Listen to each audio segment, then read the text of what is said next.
मरवाही चुनाव प्रचार अब अपने अंतिम मोड़ पर है। मुख्यमंत्री भूपेश बघेल का 3 दिवसीय दौरा शुरू हो चुका है। अब कल से मुख्यमंत्री भूपेश बघेल मरवाही में 3 दिवसीय दौरा करके कांग्रेस प्रत्याशी के लिए वोट मांगेंगे। कांग्रेस भाजपा इन दिनों चुनावी मैदान पे है। जो एक मुख्य पार्टी है जनता जोगी कांग्रेस, जो कि अपने नामांकन पत्र निरस्त होने के बाद बाहर हो गई है। हमारे साथ मरवाही चुनाव को लेकर खास बातचीत के लिए संचार विभाग के अध्यक्ष शैलेश नितिन त्रिवेदी जी हैं। उनसे बात करते हैं किस प्रकार से मरवाही चुनाव को लेकर कांग्रेस पार्टी रणनीतियां बना रही है। मरवाही क्षेत्र कांग्रेस का गढ़ रहा है। पहले भंवर सिंह पोरते जी ने अनेक बार मरवाही का प्रतिनिधित्व किया और फिर कांग्रेस इस सीट को जीतती रही। मरवाही 15 साल तक भाजपा की शासनकाल में उपेक्षित रहा। जिला मुख्यालय जाने के लिए लोगों को 150 किलोमीटर से अधिक की दूरी तय करनी पड़ती थी। कांग्रेस की सरकार बनने के बाद मुख्यमंत्री भूपेश बघेल ने मरवाही को जिला बनाया है। मरवाही के विकास के लिए अनेक योजनाओं को स्वीकृति दी है और अब मरवाही विकास के साथ चलेगा, कांग्रेस के साथ चलेगा। भारतीय जनता पार्टी और भारतीय जनता पार्टी की बी टीम ने मरवाही के लोगों के हितों और हकों की 15 साल उपेक्षा की। मरवाही को विकास से वंचित रखा। मरवाही के लोगों को असुविधा होती रही। लोग जिला मुख्यालय के लिए 150 किलोमीटर का सफ़र तय करते रहे और कोई परवाह नहीं की लोगों की। कांग्रेस की सरकार ने जो पहला जिला बनाया, मरवाही गौरेला पेंड्रा को बनाया और अब मरवाही विकास के रास्ते पे चलेगा, कांग्रेस के साथ चलेगा, भूपेश बघेल जी के साथ चलेगा। कांग्रेस ने अपने वचन पत्र में कई वादे किए थे विधानसभा चुनाव के दौरान। वही वचन पत्र के जो वादे हैं आज उन्हीं के उसमें आज चुनाव प्रचार भी हो रहा है। जनता जोगी कांग्रेस लगातार कांग्रेस पार्टी की नीतियों का विरोध कर रही है। भले ही चुनावी मैदान में नहीं है, लेकिन उनका ये कहना है कि नामांकन पत्र निरस्त होना, जाति का मामला एक बार फिर उठना कांग्रेस की कहीं ना कहीं साजिश है चुनाव से बाहर करने को लेकर। इस मामले में उन्हें तो भाजपा के खिलाफ करना चाहिए। 2003 में जोगी जी जब कांग्रेस के मुख्यमंत्री थे तो भाजपा ने प्रचार किया कि जोगी नकली आदिवासी है। भारतीय जनता पार्टी की सरकार में कलेक्टर बिलासपुर ने सर्वोच्च न्यायालय तक मुकदमा चला। भाजपा के नेता ब्रिजमोहन अग्रवाल, शिवरतन शर्मा जी, ये सारे लोग उसमें पक्षकार बने। संतराम नेताम उस समय भाजपा में ही थे। नंद कुमार साय जो बाद में भाजपा के राष्ट्रीय जनजाति आयोग के अध्यक्ष बने, उन्होंने मरवाही से चुनाव लड़ा था। उन्होंने याचिका दायर की और मरवाही 5 साल तक प्रतिनिधित्व से वंचित रहा। ऐसे समय में कांग्रेस पर जो आरोप लगाए जा रहे हैं, दरअसल जनता कांग्रेस भाजपा की बी टीम है। भाजपा और भाजपा की बी टीम मिलकर ही छत्तीसगढ़ में सब कुछ करते रहे हैं। अंतागढ़ भी ए टीम और बी टीम ने मिल के किया था, मरवाही भी दोनों मिल के लड़ रहे हैं। चिंता न करें, ए टीम बी टीम को 2018 में भी जनता ने हराया है, इस बार भी जनता उनको खारिज करेगी। लेकिन अजीत जोगी तो पहले कांग्रेस में थे, उस वक्त उन्होंने 2 पंचवर्षीय का चुनाव भी लड़ा, तो उस वक्त ये सब चीज़ें क्यों नहीं आई? पहले उस समय अमित जोगी ने भी चुनाव लड़ा कांग्रेस के बैनर तले, तब उस समय जाति का मामला, ये सब चीज़ों की वाली बात नहीं आती थी। मामले तो पहले भी चल रहे थे, लेकिन ऐसा क्या हो कि कांग्रेस की सरकार आते ही अचानक उसमें फैसला आ जाता?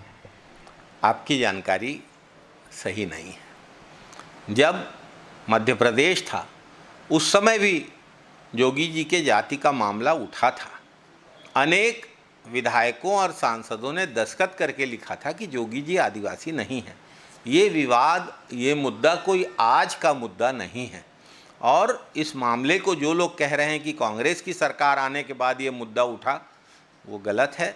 ये मुद्दा पहले से चल रहा है। इस मुद्दे को भाजपा ने उठाया, पहले कांग्रेस के अनेक लोगों ने उठाया और आदिवासी समाज ने अनेक कार्यक्रमों में, विश्व आदिवासी दिवस के कार्यक्रम में कहा कि जो नकली सर्टिफिकेट धारी हैं, ऐसे नकली सर्टिफिकेट धारकों को चुनाव न लड़ने दिया जाए, आदिवासियों के हितों और हकों को लूटने की इजाज़त न दी जाए, और यदि कांग्रेस की सरकार बनने के बाद आदिवासी समाज की यह मांग पूरी हुई है तो इसे साजिश कहना ठीक नहीं है। ये तो आदिवासी समाज की बहुत पुरानी मांग है और इस फैसले के बाद कांग्रेस के लोगों ने तो स्वागत किया ही है।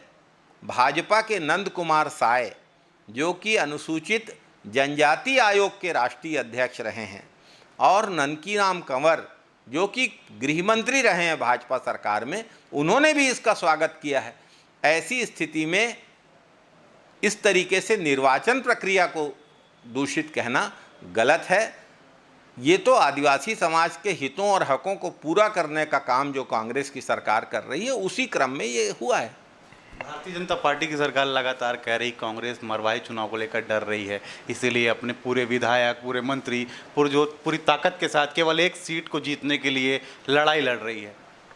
इसके पहले उपचुनावों में भाजपा ने कोटा उपचुनाव में अपने सारे मंत्री नहीं लगाए थे क्या? और अंतागढ़ में क्या किया था भाजपा ने? अंतागढ़ उपचुनाव में तो सारे उम्मीदवारों को खरीद लिया था, नामांकन वापसी के लिए पैसे का लेन देन किया, जो कि अंतागढ़ के टेप रिकॉर्ड में सबके सामने है। भारतीय जनता पार्टी अपने गरेबान में झांक कर देखे, कांग्रेस को भारतीय जनता पार्टी शुचिता की शिक्षा देने का कोई अधिकार नहीं रखती। मरवाही चुनाव है, कांग्रेस पूरी जोर से ताकत से लड़ाई लड़ रही है। अब आपको इस किस तरह से देखते हैं इसे? भाजपा का जो प्रत्याशी है, कांग्रेस का जो प्रत्याशी है, दोनों डॉक्टर एक प्रकार से हैं, तो आप मतलब खुद कांग्रेस पार्टी से हैं, तो किस तरह से देख रहे हैं इस बार इस चुनाव को आप? मैं यह मानता हूं कि मरवाही की जनता जिला बनाने वाली कांग्रेस सरकार के पक्ष में वोट देगी। मरवाही की जनता विकास करने वाली कांग्रेस के पक्ष में वोट देगी।